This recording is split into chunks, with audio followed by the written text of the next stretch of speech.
দুৰ্নীতিৰ ভূস্বৰ্গত পৰিণত হয়েছে টেঙাগুড়ি সমবায় সমিতি।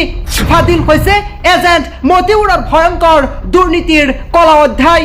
পৰিমাণতকৈ চাউল কমকৈ দিয়াৰ গুৰুতৰ অভিযোগ উত্থাপন হৈছিল এইগৰাকী মতিউৰৰ বিৰুদ্ধে। মতিউৰৰ বিৰুদ্ধে এটাৰ পিছত আন এটা দাৰাখাৰ বাবে বাতৰি সম্প্ৰচাৰ কৰি গৈছো আমি। টকা নিদিলে এইগৰাকী মতিউৰে সন্তানৰ নাম অন্তৰ্ভুক্ত নকৰে ৰেচন কাৰ্ডত। এই অভিযোগ উত্থাপন কৰিছে এগৰাকী ভুক্তভোগীয়ে।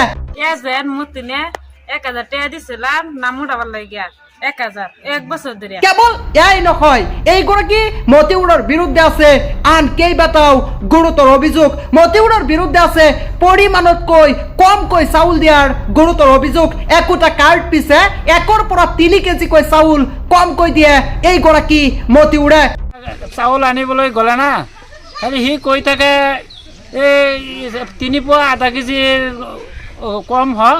আমি দেখিবলৈ চাওঁ এই হৈ গ'ল লগে লগে নমাই দিয়ে চাউল বস্তা মতিউৰ ৰহমান লগে লগে নমাই দিয়ে না চাউলৰ বস্তা। আগৰ পৰা কৰে নে?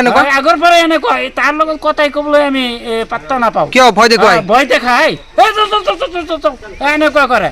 এইটো কি ভাষা? আমি এনেকুৱা ভাষা দেখিবলৈ যাওঁ নাই।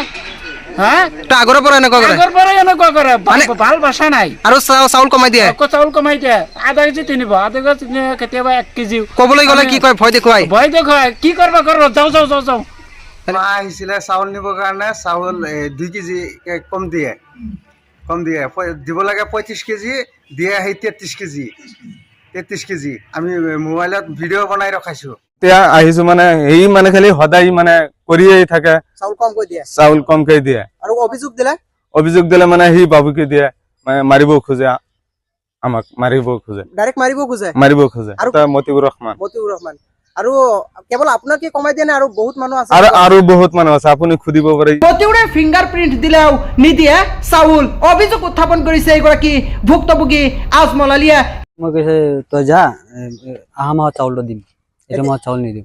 চাউল নিদিয়ে? কেইমাহ ধৰি আপোনাক নিদিয়ে? মই 2 মাহ ফিংগাৰ দিয়া নাই, 3 মাহ মূৰত মই ফিংগাৰ দিলো। আজি ফিংগাৰ দিছে, চাউল দিয়া নাই? ফিংগাৰ দিলো, চাউল দিয়া নাই। কি কৈছে?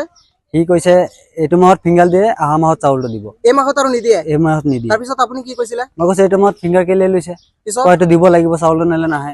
চাউল এতিয়া নাপাওঁ, আৰু ফিংগাৰ দিয়া নাই, তই চাউলটো নাপাওঁ। আৰু এগৰাকী এজেন্ট আজিকালি দেখিবলৈ পোৱা গৈছে। এইটো এজেন্ট বদলি কৰি দিব লাগে, ডাইৰেক্ট বদলি কৰি দিব লাগে। ইতিমধ্যে সমগ্ৰ ঘটনা সন্দৰ্ভত লাহৰীঘাট সমজিলা আয়ুক্তলৈ এখনি লিখিত অভিযোগ দাখিল কৰা হৈছে। আৰু সকলো ভুক্তভোগীৰ এটাই দাবী, এইগৰাকী মতিউৰৰ লাইচেন্স বাতিল কৰিব লাগে, নহলে এইগৰাকী মতিউৰৰ দুৰ্নীতি বন্ধ কৰিব লাগে বুলি ইতিমধ্যে সকলো ভুক্তভোগীয়ে দাবী উত্থাপন কৰিছে। পিছে লাহৰীঘাট সমজিলা আয়ুক্ত তথা মৰিগাঁও জিলাৰ আয়ুক্তই কি ব্যৱস্থা গ্ৰহণ কৰে সেয়া হ'ব সময়ত লক্ষণীয়।